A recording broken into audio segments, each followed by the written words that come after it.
Hi guys! Welcome to my channel vlog. Charot.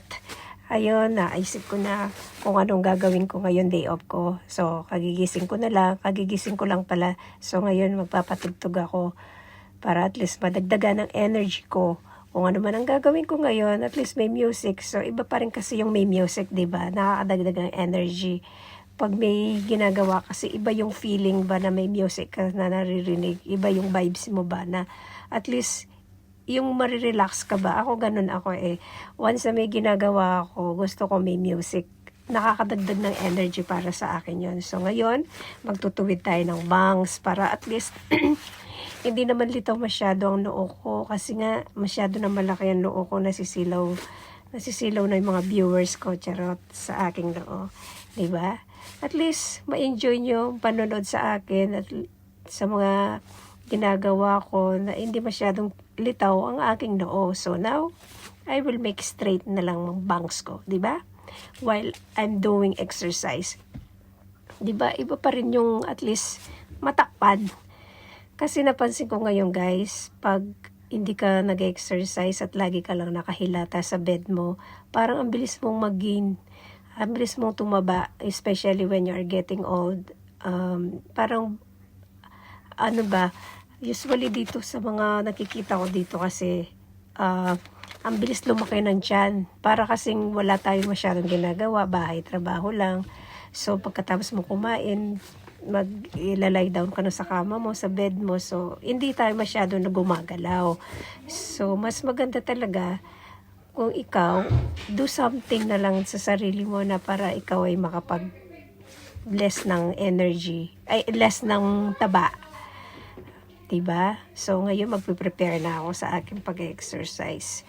Hindi na ako magiging boring. So, at least, wala man akong ginawang masyado ngayon. So, mag-exercise na lang tayo. So, ganyan talagang ginagawa ko pag day off ko. Kung hindi man ako lalabas ng bahay, so mag-exercise na lang ako. So ngayon, matuwid na yung bangs ko. So kailangan ko na mag-prepare sa aking pag-exercise. Okay?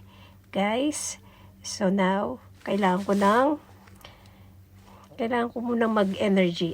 Dagdag ng energy. Sayaw-sayaw lang ng konti. Okay? So, enjoy lang ang buhay. Ganyan lang ang ginagawa ko pag day off. Now, kailangan ko nang i-on ang aking mahiwagang ano ba kasi iniisip ko. So, kailangan ko talagang mag-music. Tapos, kailangan i-on ko na ang aking ilaw. Yan. Ay, ang gulo po ng aking kwarto. Anyway, kahit magulong kwarto ko, is malinis naman dyan. Okay, so ngayon, aking susuot na ang aking kapote. Itong kapoteng ito, maganda siya. Kasi nakakadagdag siya ng, parang maliles yung, yung mabilis kang pawisan ba? I mean, madedetox ka. Yung mga toxic na kinain mo na mga kinain mo previously. So, mawawala yan dahil sa pawis lalabas niya yan. So, mas magandang magkapote ka, mabilis kang pawisan. Pero kung gusto mo mas pawisan ka lalo, gusto mong ganun, lumabas ka kasi sobrang mainit sa labas. So, for sure, papawisan ka talaga. Pero ako, mas prepare ko dito sa loob na lang ng kwarto ko. Kasi nga, mas, dito, hindi siya ganun kainit. Diba? So, kailangan kong mag-dumbbell. So, kailangan talaga, lagi kang nakaprepare na mga gagawin mo. Kailangan may mga kapote ka, suot mo yan para at least pawisan ka. Diba? Ayan. Ako yung magsusuot ng kapote. Tingnan nyo naman ang braso ko, lumaki na. So, kailangan talaga palaitin yan. Kailangan magbuhat-buhat din ako. Diba? So, suot ko na yung aking mahiwagang kapote. Yan. Prepare na lang sa aking pag-exercise. So, kailangan talaga mag-less tayo ng weight kasi nga nagkakaedad na rin ako. I'm getting 47 na next month pala. So, napansin ko sa katawan ko, the more na getting old, the more na become magigain ang katawan ko. Di tulad before when I was na bata. kahit anong kainin mo, hindi siya mabilis tumaba.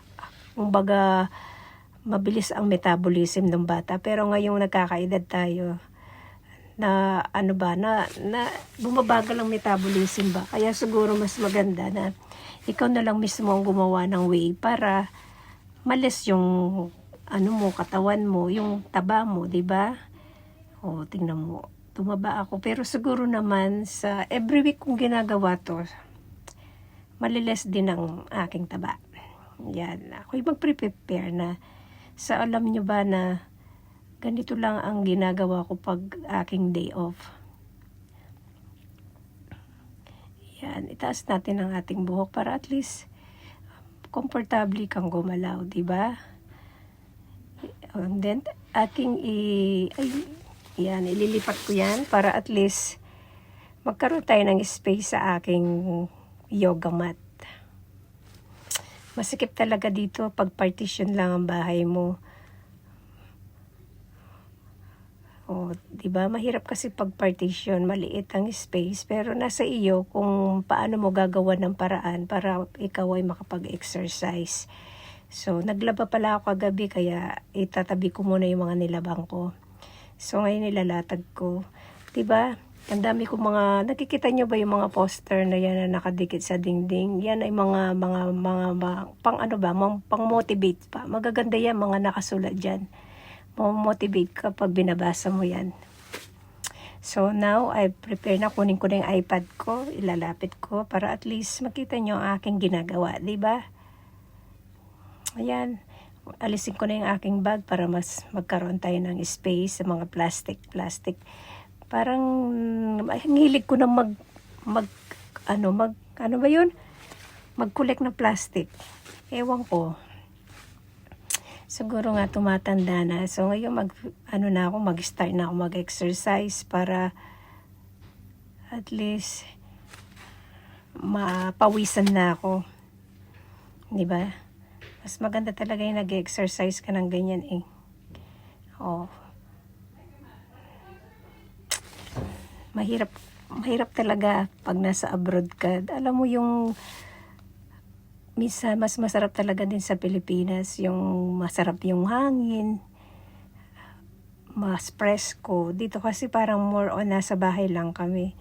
Hindi kami masyadong lumalabas dahil nga sa sobrang mainit. Pero pag sa Pilipinas ka, kahit magtambay ka sa labas, at the same time papawisan ka. Malangkit-langkit pa nga yung pawis sa Pilipinas. Pero dito, pag pinawisan ka, hindi siya ganun kalangkit. Madikit pa. Malangkit. So, mas yung dito. Tsaka dahil dito kasi, hindi siya masyadong dito. Mainit, pero hindi siya ganun yung mabilis kang bumaho. Sa Pilipinas kasi pag mabilis kang magkaamoy doon. Iba yung weather dito. Kahit sobrang mainit, hindi siya ganun diba? So now, nag-start na ako mag-exercise. Ayan. So, yan na yung dumbbell ko. 2 kg yan. Dumbbell. Kailangan ko magbuhat para lumiit ang braso ko. So ngayon, i-continue ko lang pag-exercise para at least magkaroon ako ng ma-reduce, ma-less yung aking taba. Diba? So now, okay lang talaga, ganyan. Wala naman akong sinusundan na ako lang ang nag-iisip kung ano yung gusto kong gawin or gusto kong gawin na procedure sa aking pag-exercise. At wala din akong pinapanood. Basta kaya kong gagawin ko. So, continue ko na lang aking pag-exercise. Bye na for now. See you sa next vlog ko. Thank you for watching. Continue ko na lang pag-exercise ko. Bye-bye na. Bye. See you next week.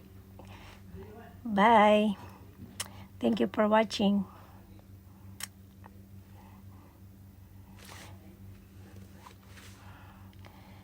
Bye. See ya. Bye.